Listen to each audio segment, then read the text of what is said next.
मैं मनोरमा जी आपसे पूछूं, एक तो ये लोग या तो दो चीजें हैं, जैसा अंशु जी कह रहे हैं, मूर्ख हैं कि मूड हैं, दोनों भी हैं। मुझे लगता है कि मूर्ख भी हैं, मूड भी हैं। मैं इसलिए इस बात को कह रहा हूं कि ये लोग खड़े होके सफेद झूठ बिना आंख झपकाए बोलते हैं। तो या तो इनको पता नहीं है या इतने ही झूठे हैं। ये मोहन भागवत को भी हम लोगों ने देखा 1933 में, वो जलगांव कांग्रेस करके वहां पे कांग्रेस का देश का झंडा तिरंगा फहरवा दे रहे थे। उसी तरह से मोदी जी ने तथ्यात्मक रूप से, मैं वो बोलूंगा, लेकिन एक चीज मैं कहूं, मोदी जी अब ये कह रहे हैं कि अब आप छोटे सपने नहीं बड़े सपने देखिए। तो जो 81 करोड़ जनता को अनाज दिया जा रहा है, वो अब ये देखें कि अब कुछ दिनों बाद उसको पनीर मिलेगा और हलवा पूड़ी मिलेगा। भाई यही तो बड़ा सपना देखे। और क्या वो सपना देखेगा? शर्म नहीं आ रही कि 81 करोड़ लोगों को जो जो जिनको आप कहते हैं कि अगर खाना ना मिले तो वो भूखे सोएंगे, और आप कह रहे हैं कि बड़े सपने देखो। पहले पेट भरने के बाद ही सपना देखने की वो होती है। मोदी जी आप सपना देख सकते हैं, इस देश का 90% व्यक्ति सपना देखने की स्थिति में नहीं है। तो एक तो ये, दूसरा एक ये जो झूठ बोले ना इन्होंने, एक और चीज कहा कि पिछले 60-70 साल में जो भी सरकारें आई, उनकी गलत सोच के कारण हमने एक्सप्लोरेशन नहीं किया हिंदुस्तान के सी वाले, उसमें कच्चे तेल पर हमें निर्भरता रही। मोदी जी 1960 में ओएनजीसी बन गया था। ये आपको शायद अंदाज ही नहीं है, क्योंकि आप पढ़ाई लिखाई तो आप करते नहीं हैं। 1974 में सागर सम्राट मुंबई हाई में करके, अब बॉम्बे हाई पहले बोला जाता था, वहां से वो तब से एक्सप्लोरेशन कर रहा है। ये हाँ। आप जो बेवकूफ बना रहे हैं ना पूरे सारे लोगों को, वो जो निकोबार आपने अपने दोस्त को भेज दिया है ना, उसके लिए नो गो को आप कह रहे हैं कि go ahead go ahead. Go ahead ये है कि काट डालो सब पेड़, लूट लो सब। ये आपने अपने दोस्तों को गो अहेड दिया है लूटने का। क्यों झूठ बोल रहे हैं कि इस देश में पिछले 70 साल में कोई ऑयल एक्सप्लोरेशन नहीं हुआ सी में? सागर सम्राट और क्या है? मैं मनोरमा जी ओवरऑल, क्योंकि ये तो सिर्फ झूठ ही झूठ था उस दिन। उस दिन क्या मतलब आज ही? ये सब ये कभी मौका आपको लगता नहीं कि गरीबों के मजाक उड़ा रहे हैं? छोटे सपने नहीं बड़े सपने देखो। मनोरमा जी। बिल्कुल सर, जब हम लोग बात करते हैं इसकी तो सबसे पहले तो यही देखेंगे कि हमारा देश कहाँ रैंक कर रहा है मानव विकास जो सूचकांक है उसमें। हम 193 यूएनडीपी की जो रिपोर्ट है जिसमें जो ह्यूमन डेवलपमेंट इंडेक्स है उसमें हम 130वें स्थान पर 193 देशों की सूची में। और ये स्थान ऐसा कुछ नहीं है, भारत हमेशा से लगातार एक दो स्थान ऊपर चढ़ता है, तो ये एक ट्रेंड की तरह से रहा है। और हम 2000 ईस्वी में जाते हैं, साल 2000 में, तो तब से 130 से 140 के बीच में। तो मोदी जी ने ऐसा क्या कर लिया कि अगर अगर होता तो कम से कम 120 के उसमें लेकर के आते और ऊपर लेकर के आते, 10 रैंक का फर्क आता। तो ऐसा कुछ नहीं हम देख रहे हैं। और बाकी जितने भी चीजें आप अगर आंकड़ों में आप चाहे जैसा भी खेल कीजिए, बात यह है कि आपका 30% से ज्यादा जो है वो पूरी दुनिया के उसके मुकाबले में आपके यहाँ असमानता है। और इस असमानता के बारे में कोई गारंटी नहीं लेता है कि ये क्या 5 साल में खत्म होगा, 10 साल में खत्म होगा, 2047 जिसकी बात करें उसमें खत्म होगा। कहीं कहीं तो इन असमानताओं की बात करते हुए लगता है कि जैसे अभी 50 साल और लगेंगे भारत को इन असमानताओं को खत्म करने में। जेंडर गैप की बात तो करने पर हम लोग 90-90 साल तक का जाते हैं कि भारत को इतना समय लगने वाला है, या दुनिया को जो कंप्लीट बराबरी देने की बात करते हैं महिलाओं का जेंडर के हिसाब से, खैर उसको हम छोड़ देते हैं। हम एक ओवरऑल जो है बराबरी की बात भारत में भी रखते हैं। तो जिस जिस तरह की असमानता है वो असमानता मतलब इसका कोई अभी कोई हमारे पास कोई इस तरह का एक्सपर्ट इकोनॉमिक वो भी नहीं है कि आप इसको प्रिडिक्ट कर सके कि हम इस असमानता को, क्योंकि आप नीतियों में नहीं इन सब चीजों को देख रहे हैं। इस नीतियों में आप यही देख रहे हैं कि जो है 80 करोड़ से ऊपर लोगों को आप राशन मुहैया करा रहे हैं। और तब जबकि ये अधिकार ये आप मुहैया करा रहे, ये बोल रहे हैं, उसका डंका पीट रहे हैं। और ये जो है राइट के तौर पर, अधिकार के तौर पर मनमोहन सिंह सरकार ने पहले ही इसको दिया था। ये कृपा के तौर पे नहीं दिया था, ये अधिकार के तौर पे था। राइट जो है खाना का, फूड राइट जो है। तो तो ये इस चीज को आप इस तरह से प्ले करें। और उसके बाद में जो दूसरी चीजें आती है, आप जो अभी बात की इन्होंने शब्द शक्ति धारा की बात की, उसमें मैं सातों देख रही थी कि आखिर वो किस तरह से शब्द, उसमें जिस जनसंख्या की बात, जो आगे भारत का जो है तकदीर है, मुस्तकबिल है, वो 50% से ऊपर जेन जी और अल्फा को हम मिला रहे हैं, 25%, 27%, तो आने वाले दिनों में ये आबादी 50% से ऊपर जा रही है। इस 50% की आबादी के लिए आपने कुछ भी नहीं कहा है, जो कहा है वो नकारात्मक कहा है।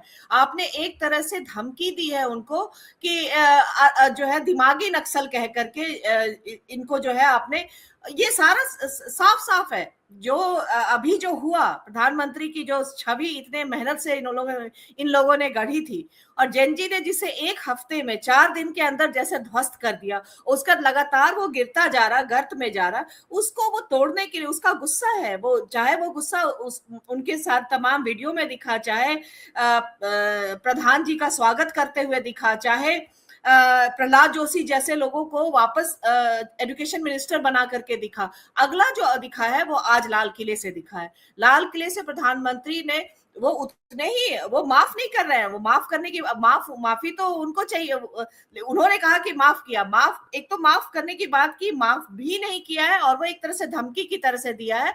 और उन लोगों की बात की है जो उन छात्रों के साथ खड़े थे, उनको क्या लग रहा है कि ये एक सब छात्रों का जो ये आंदोलन था, युवाओं का जो था, स्वतः स्फूर्त था। कौन था इसके पीछे, किसने इसको वो किया था?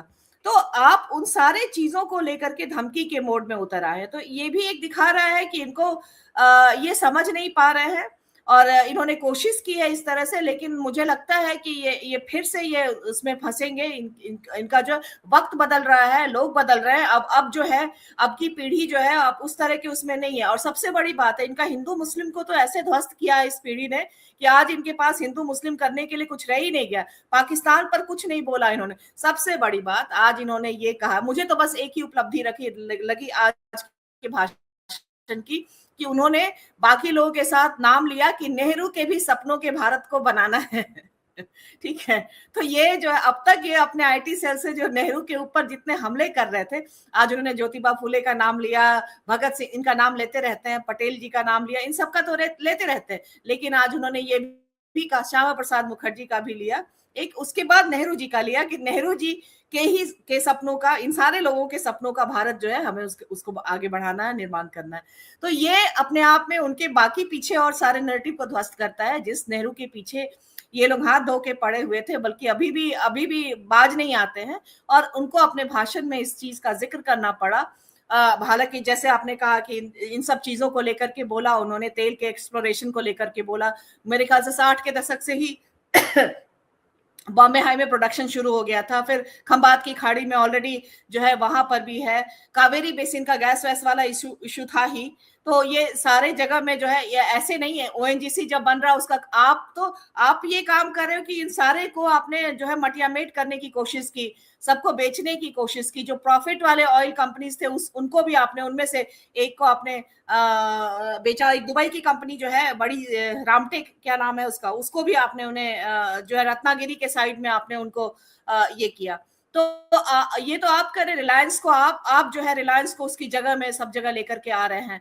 तो ये हमारे पास तो ऑलरेडी सबसे जो नवरत्न कंपनी थी उसमें ONGC, Indian oil corporation, Bharat petroleum, ये तो कब से भारत की जो है नवरत्न कंपनियों में से थी। तो इन सब को जो है आप लगातार इन सरकार की नीतियों के कारण जो है इन सब का जो है प्रॉफिट मार्जिन कम हो रहा है, या जो कुछ भी है पहले के मुकाबले में, तो ये सरकार की नीतियों का ही है कि आप उसको कर रहे हैं। और बाकी अभी भी आप जब इंफ्रास्ट्रक्चर की बात करते हैं, तो आप दिखाइए ना आपके पास करने के लिए कि आपने किया क्या इंफ्रास्ट्रक्चर के नाम पर, या कोई भी चीज, मैन्युफैक्चरिंग से लेके तमाम चीज। एआई में देखिए, एक्सपर्ट्स तक तमाम बोल चुके हैं कि भारत एआई में पीछे हो चुका है, बहुत पीछे हो चुका है। तो अब हम कभी भी, हम चाइना छोड़िए, अब तो हमको लग रहा है कि हम लोग वियतनाम और इस तरह के देशों का के भी बराबर में आ पाएंगे कि नहीं आ पाएंगे, इसका है। हाँ, हम रिसोर्स हमेशा से रहे, लेबर सप्लायर रहे। आपके 18-20 लाख लोग जो है 14 से लेकर 26 के बीच में भारत की नागरिकता छोड़ चुके हैं। सालाना 2 लाख लोग के करीब में जो है वो नागरिकता छोड़ रहे हैं। ये क्या कम बात है? अगर इतना ही भारत जो है ये है, तो इतनी संख्या में लोगों ने नागरिकता नहीं छोड़ी थी भारत की, यानी अब वो भारत लौट कर आ ही नहीं रहे हैं, आना ही नहीं चाह रहे। तो ये एक हकीकत बयान करता है कि जो तमाम किस्म की चीजें भारत में जो है वो जो थोड़ा भी सामर्थ्यवान है या जिस भी तरह से, वो इस देश में लौट करके नहीं आ रहा है, जा रहा है। तो हकीकत उसको पता चल रहा है, बाहर देख रहा है क्या है, बाहर की जिंदगी क्या है और भारत में क्या है। तो ये चीजें जो है अपने आप में सब चीजों का जो है वो आपका साफ करता है। हाँ, और सकारात्मक चीज मुझे कोई नहीं दिखी है इसमें, बल्कि नक्सल, जो दिमागी नक्सल उन्होंने कहा है, वो एक आपत्तिजनक बात भी है। जिस तरह से उन्होंने देश के बौद्धिकों का एक अपमान की तरह से है ये, जो जिसके लिए इन्होंने अर्बन नक्सल, पहले इन्होंने इन लोगों का एक नैरेटिव हुआ करता था, और दिमागी नक्सल के साथ इन्होंने इसको और भी ज्यादा और नैरेटिव दिया है। इसके आधार पर ये चोट करने की कोशिश करेंगे। आईटी सेल से तमाम तरह के मैटर निकलेंगे, और जेनजी की जो बातें हैं उसको इन्होंने हल्का करने की कोशिश की है। उनके उनके जो मूव है, उनकी जो बातें हैं, उनका स्टैंड है, लेकिन इनको जवाब मिलेगा, क्योंकि वो उनकी गाड़ी अब आगे बढ़ चुकी है। वो अब बैक में नहीं लेकर जाने वाले हैं, तो आगे बढ़ चुकी है। इनको आगे और चुनौतियां मिलने वाली है। वो मेरे ख्याल से इनको टैकल करना वो बेहतर, ये पीढ़ी बेहतर जानती है।